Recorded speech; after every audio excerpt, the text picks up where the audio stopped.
کامیابی کے لیے سب سے اہم اور سب سے ضروری چیز عقیدے کی صحت ہے، لیکن مختلف مواقع پر مختلف عنوانات سے اپنی امت کی تربیت کرنے کے لیے نبی اکرم صلی اللہ تعالیٰ علیہ وسلم نے نجات کے لیے مختلف چیزیں بیان فرمائی۔ اخلاقیات کے باب میں، روحانیات کے باب میں اور تکمیل کردار کے باب میں، وہ ساری باتیں قابل عمل بھی ہیں، قابل توجہ بھی ہیں اور ہماری روزمرہ کی ضرورت بھی ہیں۔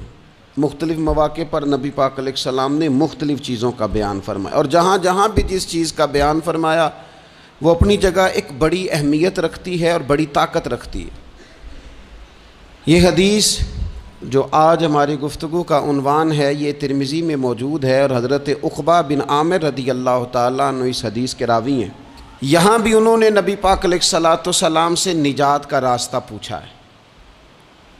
بہت ساری سوچیں، بہت سارے نظریات، بہت سارا فلسفہ، بہت سارے سمجھانے والے، بہت سارے قائل کرنے والے، اپنے اپنے انداز میں خیر کی بات بتانے والے لوگ ہر دور میں موجود رہے، لیکن بہرحال حرف آخر وہ ہے جو مدینے والے محبوب نے بیان فرمایا۔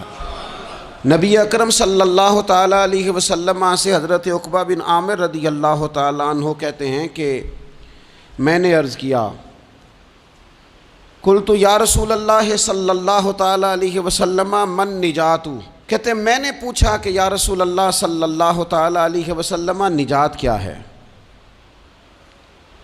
اللہ تبارک و تعالیٰ نے نبی پاک علیہ السلام کو یہ اعزاز عطا فرمایا ہے کہ حضور نہ جوامع الکلم کے ساتھ دنیا میں آئے، اور حضور فرماتے ہیں انا افصح العرب، عرب سارے ہی بڑی فصیح و بلیغ بات کرتے ہیں، کھلی بات کرتے ہیں، لیکن عربوں میں سب سے زیادہ بات کرنے کا سلیقہ اللہ نے مجھے عطا فرمایا ہے۔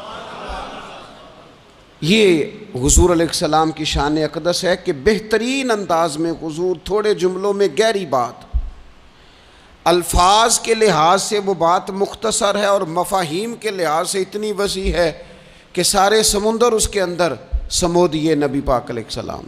من نجات، بہت بڑی بات پوچھی، بڑی وسیع بات پوچھ لی، یا رسول اللہ نجات کیا ہے، کامیابی کیا ہے، فلاح کیا ہے؟ تو نبی پاک صلی اللہ تعالیٰ علیہ وآلہ وسلم نے 3 باتیں ارشاد فرمائیں۔ سب سے پہلے حضور نے نجات کے لیے جو بات ارشاد فرمائی وہ بڑی قابل غور ہے اور سمجھنے والی ہے۔ حضور علیہ السلام نے پہلی بات ارشاد فرمائی، فرمایا اگر تو نجات چاہتا ہے تو اپنی زبان کو اپنے قابو میں رکھ، اپنے بولنے پر کنٹرول کر، تول کے بولنا شروع کر، اپنے لفظوں کی حرمت کا خیال کر۔ اپنی زبان پر جو بندہ کنٹرول پا گیا، یہ پہلی علامت ہے نجات کی۔ اور ایک مقام پہ نبی پاک علیہ السلام نے یوں بھی بیان فرمایا، فرمایا تم مجھے گارنٹی دو 2 چیزوں کی، اور مجھ سے گارنٹی لے لو جنت کی۔ فرمایا تم مجھے اپنی 2 ٹانگوں کے درمیان شرمگاہ کی اور 2 جبڑوں کے درمیان زبان کی گارنٹی دے دو، اور میں اللہ کا محبوب ہو کے تمہیں جنت کی گارنٹی دیتا ہوں۔ پہلی بات نجات کے لیے نبی پاک علیہ السلام نے یہ ارشاد فرمائی کہ اپنی زبان کو اپنے قابو میں کر، اس پر کنٹرول کر۔ اور دوسرا فرمایا تیرا گھر تیرے لیے کافی ہے، ادھر ادھر بلا وجہ نہ گھوما کر، بغیر سبب کے بہت ساری مجالس میں نہ جایا کر، ضرورت کے لیے جائیں، خیر پانے کے لیے جائیں، اچھے ارادوں سے سفر کریں۔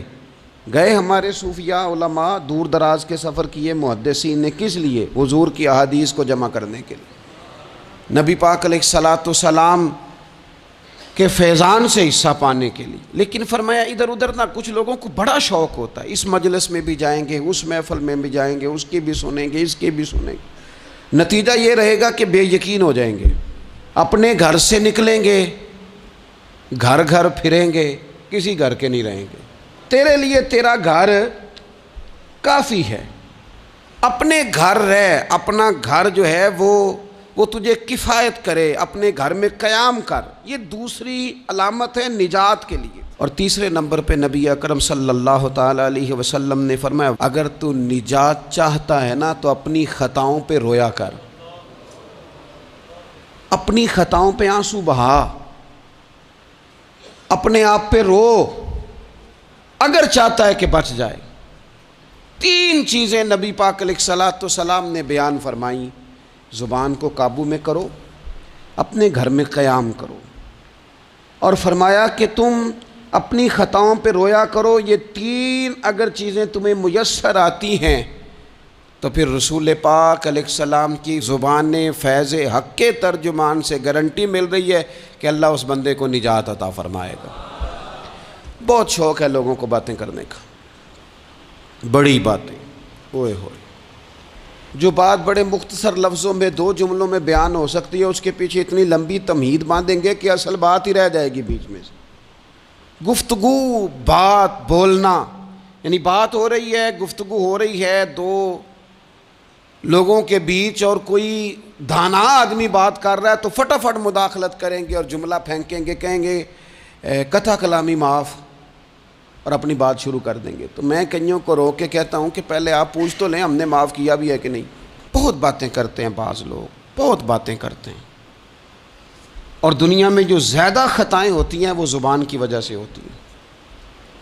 عملاً کوئی کسی کو کیا تکلیف دے گا، ہاتھ کوئی کسی پہ کیا اٹھائے گا، لیکن لفظوں کے تیر، جملوں کے ترش لہجے اور زبان کی کڑواہٹ، حضرت عثمان غنی رضی اللہ تعالیٰ عنہ فرمایا کرتے تھے کہ زبان تو روح کو گھائل کر جاتی ہے، بندے کو اندر سے توڑ کے رکھ دیتی ہے یہ زبان۔ بہت سارے لوگ تھے، انہوں نے بہت سارے جملے زندگی میں بولے، میں یقین سے کہتا ہوں کہ انہیں بھی پچھتاوا ہوا کہ یار مجھے یہ والا لفظ نہیں کہنا چاہیے تھا، لیکن کاش یہ بعد میں پچھتانے سے پہلے آپ سوچ لیتے۔ اور بہت سارے لوگ ایسے ہیں جو مجھے پتہ ہے جو وہ کہہ رہے ہیں وہ معافی ضمیر ان کا نہیں ہے، وہ ان کے خیالات نہیں ہوتے، لیکن وہ کہہ دیے انہوں نے، اور کہنے کے بعد اندازہ ہوا کہ یہ ہمیں کہنا نہیں چاہیے تھا۔ دوسرا ارشاد فرمایا کہ تو اس طرح کر، اپنے گھر کو نہ لازم پکڑ لے، تیرا گھر تیرے لیے بہتر ہے، تیرا گھر تیرے لیے کفایت کرنے والا ہے۔ شریعت اسلامیہ میں نا رہبانیت منع ہے، سارے حقوق چھوڑ کے بندہ گھر میں بیٹھ جائے، حجرے میں بیٹھ جائے، یہ منع ہے، لیکن کچھ دیر کے لیے وَتَبَتَّلْ إِلَيْهِ تَبْتِيلًا، سب سے کٹ کر اللہ کے ساتھ جڑ جاؤ۔ قرآن مجید نے کہا وہ کیا ہے کہ کچھ دیر کے لیے خلوت ضرور اختیار، جیسے آپ اعتکاف میں بیٹھے ہیں، سب سے کٹ کے اللہ کے گھر آ گئے، یہ کچھ دیر کے لیے یہ کام کرنے کا ضرور حکم دیا گیا ہے۔ آپ دیکھیے حضرت موسیٰ علیہ السلام، اسلام میں رہبانیت نہیں، سارے حقوق چھوڑ کے جانا نہیں، لیکن کچھ دیر کے لیے، تھوڑی دیر کے لیے حضرت موسیٰ علیہ السلام 40 دن کے لیے گئے نا کوہ طور پہ، پھر اللہ نے تو رات عطا فرمائی۔ وَإِذْ وَعَدْنَا مُوسَىٰ 40 لَيْلَةً، ہم نے موسیٰ علیہ السلام سے 40 راتوں کا وعدہ لیا۔ نبی پاک علیہ السلام کتنے کتنے دن جا کے پہلے غار حرا میں بیٹھے، پھر اللہ تعالیٰ نے وحی عطا فرمائی۔ تو کچھ اپنے گھر میں وقت گزاریں، عبادت میں وقت گزاریں، اللہ کی یاد میں وقت گزاریں، سارا وقت گھومنے میں پھرنے میں ضائع نہ کر دیں۔ کچھ لوگ ایسے ہیں عبادت کے لیے بٹھاؤ تو تھکے ہوئے ہیں، اور ان سے کو کہیں جانا ہے تو وہ تیار بیٹھے ہیں، تو کچھ اوقات اپنے اس پر بھی لگائیں۔ اور تیسری بات جو ارشاد فرمائی گئی وہ یہ ہے کہ اپنی خطاؤں پہ رویا جائے۔ ہم نہ بڑا تبصرہ کرتے ہیں، بڑا رونا آتا ہے کسی کی مظلومیت پر، کسی کے دکھ پر، ملکی حالات پر، لوگوں پر، اچھی بات ہے، لیکن نجات کے لیے ضروری ہے کہ انسان اپنی خطاؤں پر بھی روئے۔ اور نبی اکرم صلی اللہ تعالیٰ علیہ وسلم نے فرمایا کہ اگر تمہیں اللہ کے خوف سے آنکھ سے اتنا قطرہ بھی نصیب ہو گیا جتنا مکھی اور مچھر کا پر ہوتا ہے، تو اللہ تبارک و تعالیٰ اتنا بھی تمہاری آنکھ سے آنسو نکل گیا تو جس طرح بھینس کے تھنوں سے نکلا ہوا دودھ دوبارہ تھنوں میں نہیں جاتا، تم بھی دوزخ میں نہیں جاؤ گے۔ اور 2 آنکھیں اللہ کو بڑی پیاری ہیں۔ یا رسول اللہ کون سی؟ فرمایا کہ جو رب کی رضا کے لیے پہرا دیتی ہے، اور ایک وہ آنکھ جو اللہ کے خوف میں آنسو بہاتی ہے۔